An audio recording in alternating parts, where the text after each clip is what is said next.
All right, so welcome back to my weekly Electoral College map video.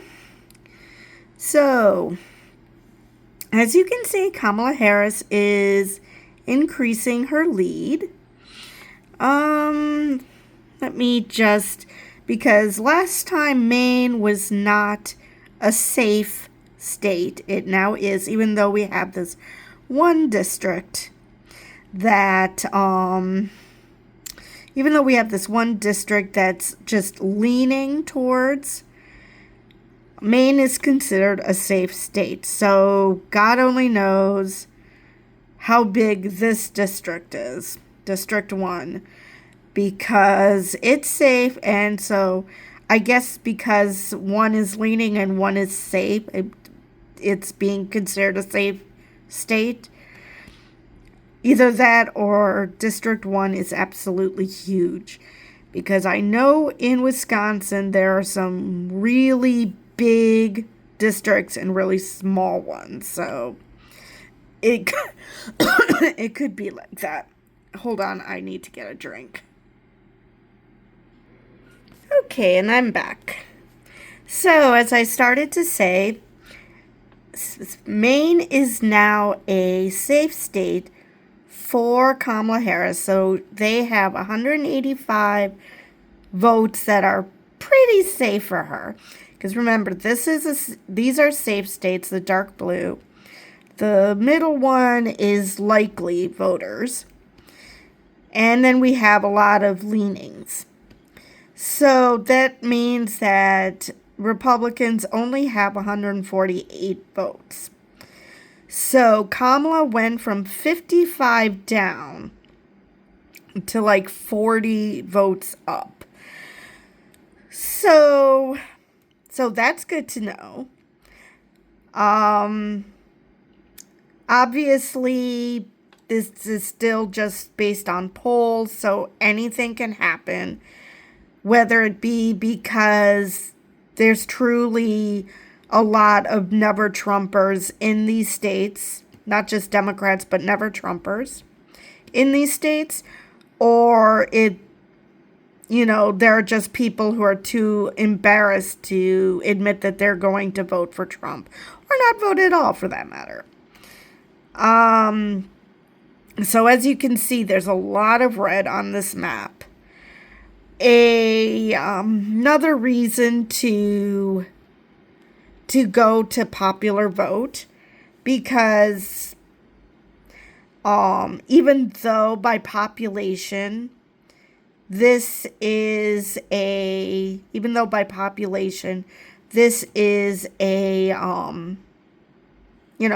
California, New York, just those two states have a great amount of the population. Still, there are plenty of conservatives in these states, even though they're not the majority, as well as there are plenty of liberals in these states, which again are not the majorities. So it would not necessarily even it out, but it would make you feel like even though you're in a red state, and you vote blue, at least you know that your vote is being counted towards a popular vote, and it will mean something. Whereas right now you're like, yeah, I'm going to vote blue, but it's basically setting my vote on fire because I know that this state is going to go red. So yeah, Kamala Harris has made a huge amount of gains. For those who are new to this channel or to this video series, I'm not counting these leanings because they're just that. They're leanings. Most of them are less than 5% either way. So they are considered toss-ups. And as you can see, I do not do toss-ups. So it's just easier to count those that are fairly safe, those that are definitely safe and, pretty much safe. And last week I was a little unsure how the electoral votes, why Wisconsin has 10, why does Montana have 4, blah, blah, blah. Well, they're counting the senators and how many House of Representatives you have. So Montana has 2 state senators. All states have 2 state senators, and it's just a matter of how many reps. So Montana has 2.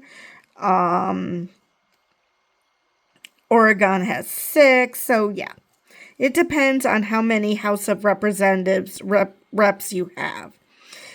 And let's see if there's anything else.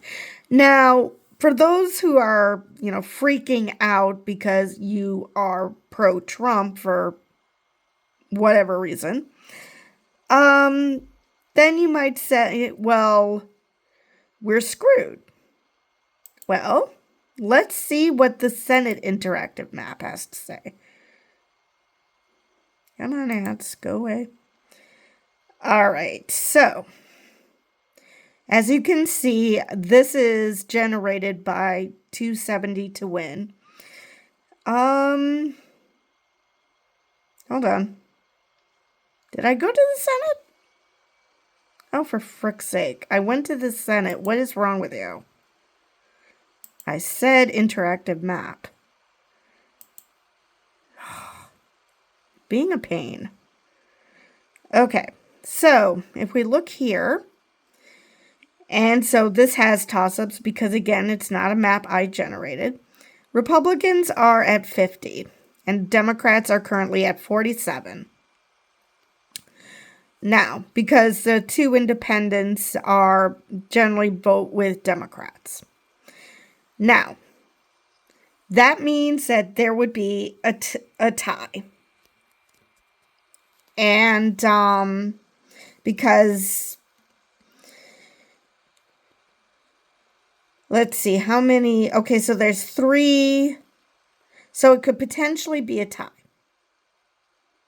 It could be that these 3 toss-ups are go Republican, because one's in Montana, one's in Ohio, and one's in Arizona.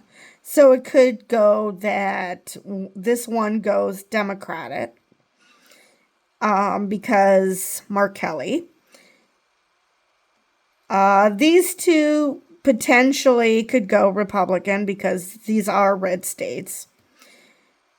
So in that case, the Republicans would have a majority, a slim majority, but still a majority in the Senate, which means that Kamala would not be getting a lot done because ever since Barack Obama, the Republicans have decided to ensure that the Democrats can't get anything passed, even if it's something they like. So let's go to the House. And let's see what that map looks like.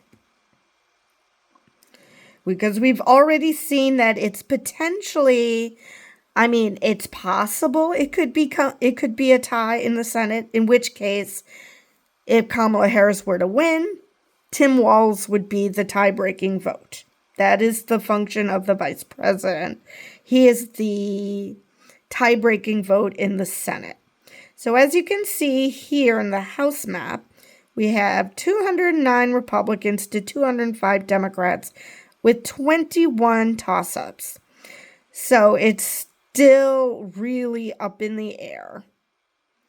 More so than in the Senate, because every 2 years all representatives are reelected.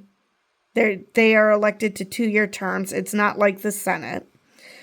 And so the Republicans have a 4-point advantage, but there's 21 toss-ups, so it could go either way. With the Senate, it's very, very close, regardless of what happens with those 3 three toss-ups, but the House of Representatives is a bit more wide open. So it's still close because only 21 toss-ups. That's cutting it a bit close. So if the House stays with the goes to the Republicans, stays with the Republicans, and the Senate is either Tim Walz is a tie-breaking vote, assuming that the Democrats win, or if the Republicans take control of the Senate, it's going to be hard for Kamala Harris. And if Trump somehow manages to win, it spells doomsday. So, let me just turn.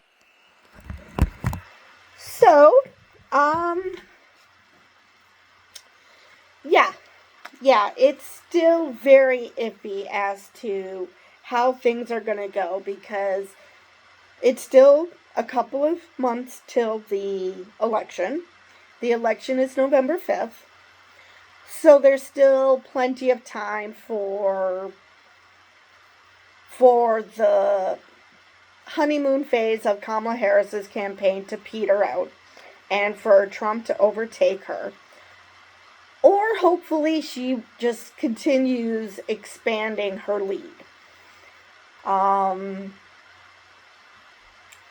Because even though Trump has disavowed Project 2025, he tends to disavow things that he privately believes in, but publicly realizes that it's a bad look.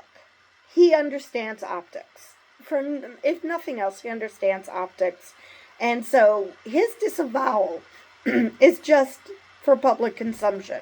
He's just hoping that people are too stupid to notice his history of disavowing people and things, but yet in secret, still meeting with them, still touting their views. So, I do believe that there are some things that he truly does not like.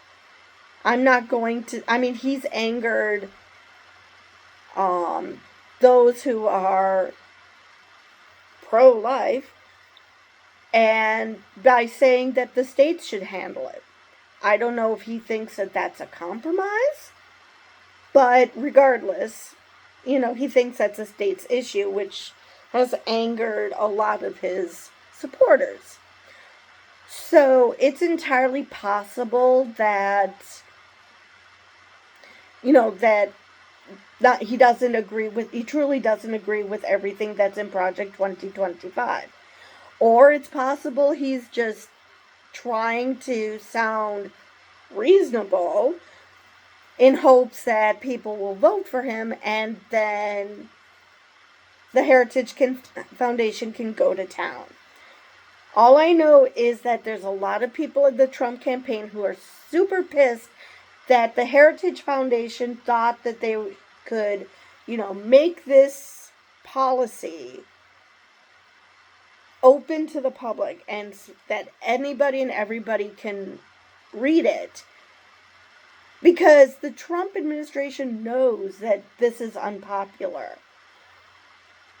Obviously, the Heritage Foundation believes that people think like they do, and that it's, putting policies out there that nobody likes is going to be fine because they can't believe that nobody actually likes them. Whereas the Trump campaign are like, dudes, why are you making our lives difficult by saying the quiet part out loud, how we want to dismantle the government and install authoritarianism? Why are you doing this? Let's not make it obvious we're Christian nationalists. Let's just, pretend that we actually care about democracy and then once we're elected, we should, actually enact these policies. So, yeah, Trump is a little unhappy that the Heritage Foundation basically told everybody what they want to do, and it's freaking enough people out that, you know, they they're now upset that the Heritage Foundation thought it was a great idea to advertise, because this is why they have to try to block voting, because they know that their policies suck. Obviously, people like the Heritage Foundation are too stupid to realize that most people think that. But, and let's face it, a lot of Trump's people were a part of this report that produced Project 2025. So he obviously, either believes it or at least surrounds himself with people who do. So yeah, I didn't expect to veer into Project 2025 territory, but oh well. So yeah, with that, the state of the government is still on shaky ground. It's getting better. I'm worried about the Senate. The House, like I said, is still a crapshoot as to who is going to gain majority. But yeah, right now but the Senate is shaky. As it stands now, the best the Democrats can do is a potential tie. And I say potential because, again, the tie break goes to the vice president. So if it's Tim Walz, we're golden. If it's J.D. Vance, we're very screwed. So then it still matters if the Democrats win the House.